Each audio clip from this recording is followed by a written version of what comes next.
Muy buenos días, bienvenidos a nuestra transmisión semanal. Es un gozo y es motivo de alegría poder reunirnos nuevamente en este tiempo y por este medio, agradeciendo al Señor su fidelidad. Queremos agradecer a aquellas personas que se han comunicado durante la semana para expresar aquello que el Señor ha hablado a sus vidas y para reaccionar a la palabra que semana a semana desde este lugar hemos podido compartir. Iniciamos en este mes, el mes de mayo, una serie muy especial. Hablaremos sobre la iglesia. Hablaremos acerca de algunas cualidades de la iglesia, de la manera en que la palabra la presenta y sobre todo de la forma en que Jesús, el autor, arquitecto y constructor de la iglesia, la define. Y desde ahí entonces el llamado y el desafío nuestro para vivir de conformidad a esa verdad que la palabra del Señor nos presenta. Hoy el Evangelio San Mateo, capítulo 16, versos del 15 al 20, será el escenario en donde nosotros escucharemos a Jesús definiendo y hablando acerca de la iglesia. Y quiero invitarles a que juntos en este día le pidamos al Señor que hoy hable en nuestras vidas, hable en nuestros corazones y tengamos un entendimiento mayor de quién es la iglesia del Señor. Esa es nuestra oración para esta mañana y así lo pedimos, Señor, en tu nombre. Amén. Libro de Mateo, capítulo 16, versos del 15 al 20. Jesús les dijo: ¿y ustedes quién dicen que soy yo? Respondiendo Simón Pedro le dijo: tú eres el Cristo, el Hijo del Dios viviente. Entonces le respondió Jesús: bienaventurado eres, Simón, hijo de Jonás, porque no te lo reveló ni carne ni sangre, sino mi Padre que está en los cielos. Y yo también te digo que tú eres Pedro, y sobre esta roca edificaré mi iglesia, y las puertas del Hades no prevalecerán contra ella. Y a ti te daré las llaves del reino de los cielos, y todo lo que atares en la tierra será atado en los cielos, y todo lo que desatares en la tierra será desatado en los cielos. Entonces mandó a sus discípulos que a nadie dijesen que él era Jesús el Cristo. Tres expresiones concretas se observan en este pasaje bajo estudio. Número uno, la iglesia está edificada sobre una roca de fundamento que es Cristo. Número dos, la iglesia está formada por los llamados a salir y reunidos en algún lugar. Y número tres, la iglesia tiene una cualidad. La iglesia es militante en contra de las puertas del Hades. Hoy hablaremos acerca de la manera de ver y entender a la iglesia como militante y victoriosa. El diálogo que se presenta y presenta el escritor, San Mateo, se da unos 6 meses aproximadamente antes de la crucifixión de Jesús. Estaba Jesús en la región de Filipo y él le pregunta a sus discípulos: ¿quién dicen los hombres que es el Hijo del Hombre? Ellos empiezan a responder y las respuestas eran diversas. Jesús, unos dicen que tú eres Juan el Bautista, otros dicen que eres Elías, otros que eres Jeremías o alguno de los profetas. Y luego él cambia la pregunta, ya no de forma general, lo que otros pensaban o creían o decían, sino dirige la pregunta a ellos en particular y ahí inicia el diálogo. ¿Quién dicen ustedes que soy yo? Ellos, por causa de los 3 años que habían caminado con Jesús, tenían una mayor claridad que los demás acerca de quién era Jesús. Ellos debían saber, más que los demás, quién era Cristo y quién era el Cristo, y de una forma u otra debían ser ellos consecuentes con ese conocimiento. Ellos estaban en una mejor posición para dar un testimonio convincente acerca de quién era Jesús en sus vidas. Un autor habla y dice, es importante que nosotros frecuentemente nos hagamos la misma pregunta. ¿Quién digo yo que es Jesús y cómo lo puedo confirmar con mi conducta? Qué interesante. El entendimiento o el estado espiritual de una persona va a depender de las convicciones que esa persona tenga acerca de Jesús y de su obra. En otras palabras, alguien que tiene un correcto entendimiento de quién es Jesús para su propia vida, sin duda alguna, su vida va a ser transformada. El diálogo se dirige luego entonces a los discípulos y el que responde la pregunta de manera muy particular es Pedro, cuando declara, tú eres el Cristo, el Hijo del Dios viviente. Y ante esa declaración, Jesús le responde, Simón, eres bienaventurado, esto no te lo ha revelado carne ni sangre, sino mi Padre que está en los cielos. Y hay una promesa. Luego Jesús le dice a Pedro, sobre esta roca edificaré mi iglesia. Jesús habla acerca de él mismo como la roca y dice que sobre esa declaración es que la iglesia del Señor, el cuerpo de Cristo, iba a ser edificada.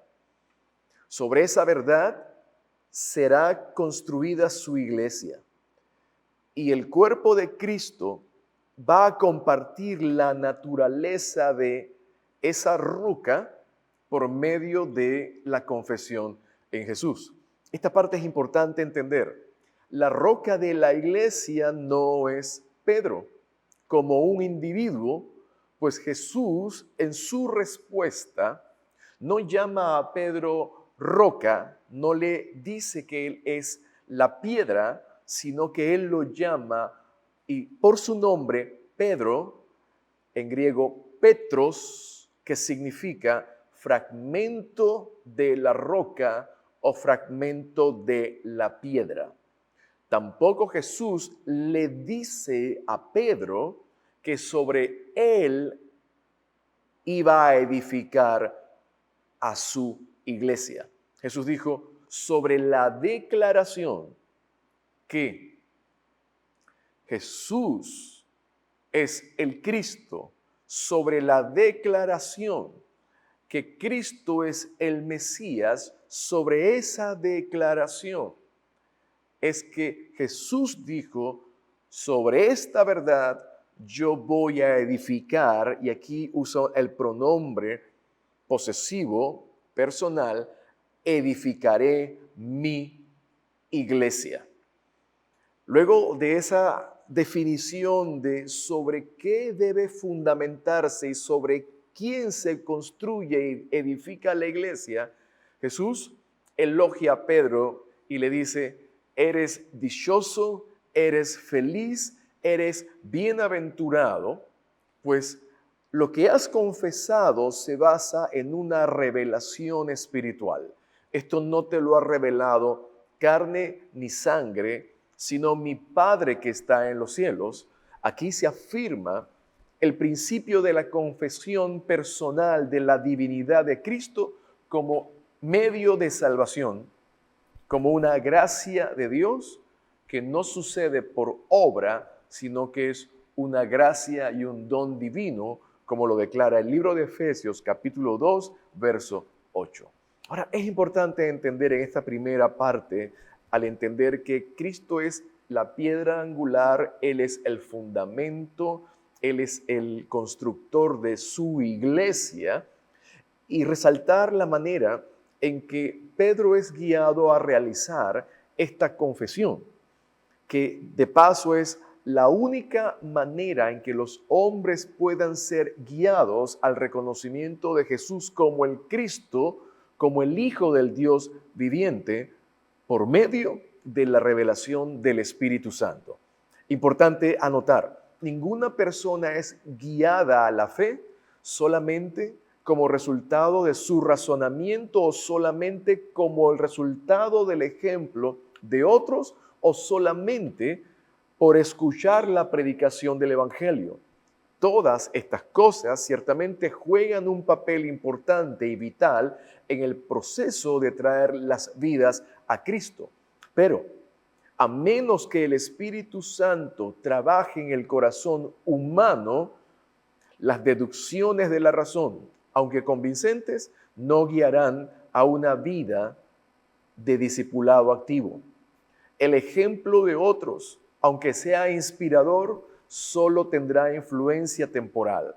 Y en ocasiones el mensaje del Evangelio, siendo fielmente proclamado, puede llegar a terreno que no permita echar raíces permanentes. Por lo tanto, solamente por medio de la acción del Espíritu Santo es que puede tomar la vida de Jesús y revelarla a nosotros de tal manera que seamos guiados a realizar como Pedro la gran confesión: tú eres el Cristo, el Hijo del Dios viviente. Reiteramos, la iglesia está edificada sobre la roca que es Cristo. Número 2, la iglesia está formada por los llamados y reunidos, llamados a salir, los llamados fuera y llamados a reunirse en. Para comprender mejor la declaración de autoridad que Jesús declara cuando habla que las puertas del Hades no van a prevalecer sobre la iglesia, es importante entender el significado de la palabra iglesia desde dos contextos importantes, desde el contexto hebreo y desde el contexto griego. Repito el pasaje, verso 18. Y yo también te digo que tú eres Pedro. Aquí reemplaza, recuerden, Petra. No dice Petra, sino dice, sí, fragmento de la piedra. Y sobre esta roca edificaré mi iglesia. Y esta es la declaración. Y las puertas del Hades no prevalecerán contra ella. La palabra iglesia es una de las palabras más importantes en el Nuevo Testamento, pues mencionábamos, tiene un doble trasfondo. Desde la expresión griega viene de la combinación de dos vocablos. La palabra ek, que significa fuera de, y la palabra kaleo, que significa ser llamado.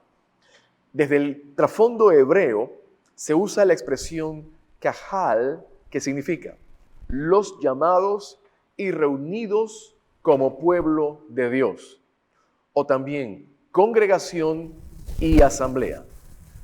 Eran los llamados a estar afuera de la puerta del tabernáculo, esto en el desierto. En el trasfondo griego, en los días de la Atenas clásica, se entendía la palabra eclesía como la reunión de personas. Consistía en todos los ciudadanos que no habían perdido sus derechos civiles, aparte del hecho que sus decisiones conformaban ley del Estado y sus poderes eran todos con efectos ilimitados. Miren lo que hacía y lo que decidía la eclesía.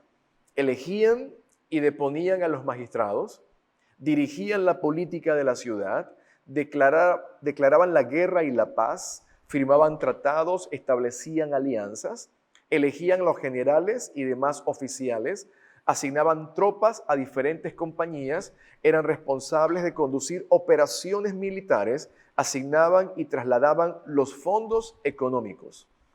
Cada sesión de la asamblea, de la eclesía, iniciaba con oración y sacrificio. Era una verdadera democracia, anotaban, y habían dos palabras claves que resaltaban en medio de esta reunión: la palabra igualdad y la palabra libertad. ¿Por qué? Todos tenían igualdad de derechos e igualdad de deberes para formar parte. En caso de personas desterradas o prohibidas su ejercicio civil, al menos 6.000 ciudadanos debían estar presentes. Para la sociedad griega secular, y esto es importante para entender el trasfondo, ya verán adelante, la palabra eclesía vino a significar asamblea de ciudadanos libres, quienes eran llamados a salir de sus casas o de sus lugares de negocios o trabajos y reunirse juntos y dar su opinión sobre asuntos de interés público. Observen los elementos en esta definición de la eclesía según la visión griega. Ciudadanos libres, llamados a salir de sus casas o trabajos y reunirse todos en un lugar. Cuando pensamos en ese trasfondo y entender el concepto de iglesia, Hechos capítulo 7, verso 38, habla que Israel era la iglesia en el desierto, era la congregación de Dios. En Éxodo 12, versos 3 y 6, los hijos de Israel eran la asamblea, llamados a estar juntos, convocados por Moisés para instruirles lo que debían hacer en sus casas para ser liberados. Esta fue la instrucción en el libro de Éxodo. Se harían de un cordero por familia, debían seguir las instrucciones. Y obsérvense, Moisés da instrucciones específicas de lo que debían hacer, esta palabra es clave, para ser liberados. Pensemos en el valor y la importancia de la congregación, el lugar donde Dios nos instruye por medio de su palabra para ser liberados. ¿Liberados de qué? Liberados del pecado, liberados de la esclavitud, librados del peligro, librados de la muerte. Tiene una connotación de propósito salvífico al momento en que la iglesia del Señor, el momento en que los congregados se reúnen para recibir la instrucción de Dios. ¿Cuál era el contexto en el libro de Éxodo cuando Moisés se instruyó sobre cada familia tener un cordero, el sacrificio y demás? El contexto era la Pascua, la celebración de la Pascua previo al paso del ángel de la muerte antes de la salida de Egipto. Recordarán, las casas con la señal de la sangre sobre el dintel de las puertas sería librada. Jesús es nuestro Cordero Pascual, que por su sangre nos libra del poder del pecado y de la muerte. El libro de Salmos presenta la idea del lugar de la congregación como centro de adoración a Dios. Salmo 22, 22 dice: en medio de la congregación te alabaré. El Salmo 35, 18 dice: te alabaré entre numeroso pueblo. El Salmo 149, 1 declara: su alabanza en la congregación de los santos. Hago un paréntesis. Hoy la virtualidad pretende reemplazar el llamado a congregarse, pero esto es una forma limitada con el fin de mantenernos conectados a un cuerpo local, a una iglesia local, y nunca la reunión a distancia podrá reemplazar el valor, el lugar que ocupa en el corazón de Dios, en la palabra de Dios, el lugar de la congregación. Cuando Israel era llamada a salir fuera de sus tiendas o casas, eran llamados a estar a la puerta del tabernáculo de reunión. Había una convocatoria. Iba el cabeza de familia y las familias enteras y quedaban frente a la puerta del tabernáculo por la importancia de la convocatoria y la necesidad de escuchar instrucción. Recuerden la expresión, instrucciones para ser librados. Esa reunión era la iglesia, esa reunión era la asamblea, era la congregación. Y es importante esta figura. No solamente eran llamados a salir, sino que eran llamados para congregarse y estar juntos. Cuando Dios le da la instrucción a Moisés y Moisés le pregunta, si el faraón me dice, ¿para qué vamos a salir? Dios le dice, dile que deje salir a mi pueblo para rendirme culto.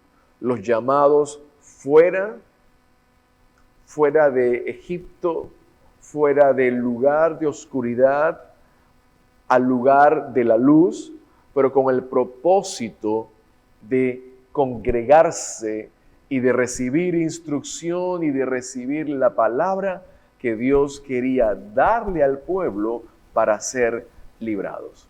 Así que si pensamos en la manera en que la figura griega de eclesía hablaba de ser constituida por ciudadanos libres para ejercer y que tuviesen libertad para ejercer derechos, pensemos ahora en la eclesía, la manera de Dios, constituida por los ciudadanos libres de la comunidad celestial, convocados por la trompeta del Evangelio para reunirse a escuchar a Dios.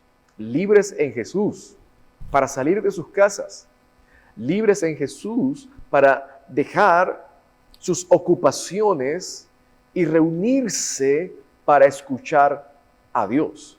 Por eso te digo, si eres libre en Jesús, si eres de Dios, entonces necesitas expresar y manifestar esa libertad y tu pertenencia al Señor respondiendo al llamado a congregarte. Y por último, la iglesia es militante en contra de las puertas del Hades. La iglesia no está sosteniendo el fuerte, sino asaltando el fuerte. La visión de Jesús acerca de su iglesia no es que la iglesia está sosteniendo la puerta para que el enemigo no entre en una posición que estamos siendo invadidos por el enemigo, sino la visión de Jesús es que la iglesia está avanzando, la iglesia está empujando las puertas, la iglesia está dando pasos hacia adelante, la iglesia no está escondida detrás de las paredes, detrás de la puerta, la iglesia es llamada a salir a ejercer influencia. En ese sentido, los versos 18 y 19 de Mateo 16, encontramos a Jesús haciendo dos declaraciones importantes. La primera dice, y las puertas del Hades no prevalecerán contra la iglesia. Y también dice en el verso 19, y a ti te daré las llaves del reino de los cielos. Y todo lo que atares en la tierra será atado en los cielos, y todo lo que desatares en la tierra será desatado en los cielos.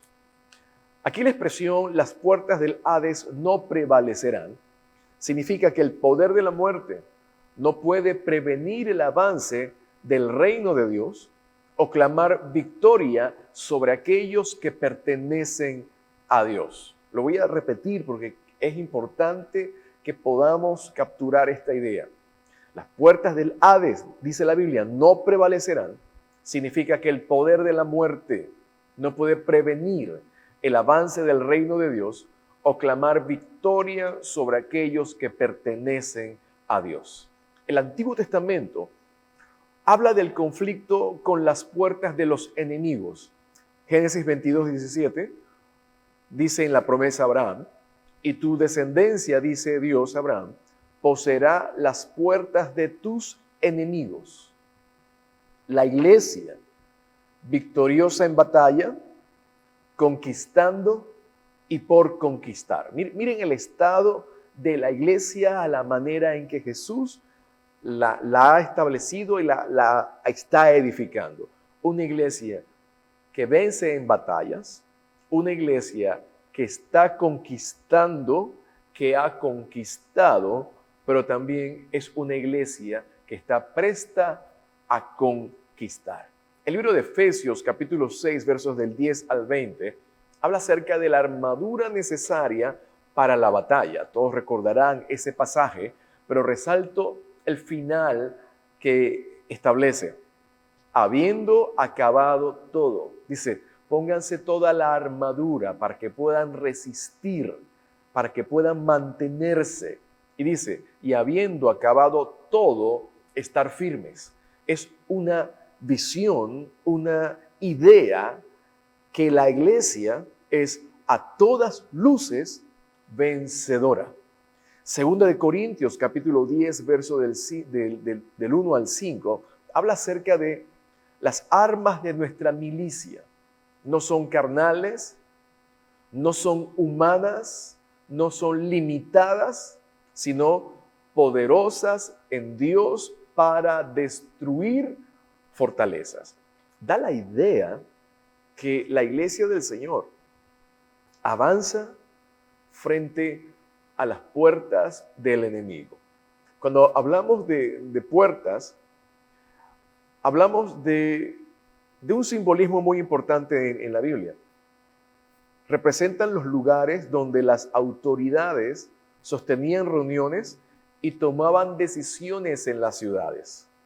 El equivalente a las puertas, a los lugares de decisión al presente, podemos hablar de las casas presidenciales, de los parlamentos, de los tribunales de justicia. La idea que las puertas del Hades no van a prevalecer está establecido desde el libro de Génesis en el capítulo 3, verso 15, cuando se habla de la iglesia como la mujer que está en guerra y en enemistad en contra de la serpiente, el diablo. Y está claro que el enemigo no va a prevalecer porque la iglesia siempre prevalecerá. Jesús asegura una iglesia inmortal. No habla de una iglesia perfecta, no habla de una iglesia infalible, no habla de una iglesia que siempre estará mostrando su esplendor en todos lados y en todo momento. Y somos conscientes que cuando se muestra la fragilidad o la humanidad en función de los que componemos la iglesia, no hablamos de un cuerpo perfecto, pero sí Jesús está hablando de un cuerpo que es vencedor.